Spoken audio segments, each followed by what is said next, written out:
তুলা রাশি বা তুলা লগ্নের মানুষদের জন্মকুণ্ডলিতে যদি এই সর্পসাপ যোগ উপস্থিত হয়, সেই ক্ষেত্রে প্রথমেই উন্নতির ক্ষেত্রে বারবার বাধা সৃষ্টি হতে দেখতে পাওয়া যায়। কোনো কোনো সময় চাকরি প্রাপ্তি, সাফল্য ইত্যাদি ভয়ঙ্করভাবে বাধাপ্রাপ্ত হয়।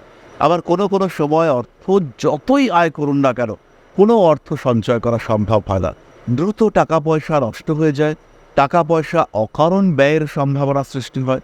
ফলে সর্পসাপ যোগ এমন একটা যোগ যেটা একদিক থেকে শারীরিক, অন্য দিক থেকে মানসিক, অন্য দিক থেকে পারিবারিক কিংবা সামাজিক, অর্থনৈতিক প্রত্যেকটি ক্ষেত্রে ভয়ঙ্কর বাধা সৃষ্টি করতে পারে।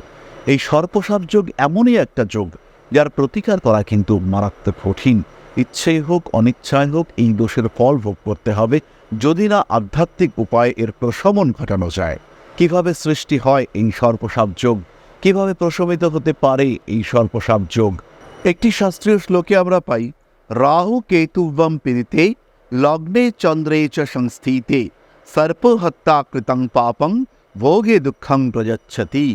অর্থাৎ রাহু কেতু যদি পীড়িত হয়ে লগ্নে বা চন্দ্রে অবস্থান করে, সেই ক্ষেত্রে সর্প হত্যা সূচক দোষ সৃষ্টি হয়, যেটা বংশানুক্রমে প্রবাহিত হয় এবং সর্পসাপ যোগ নামে সূচিত হয়।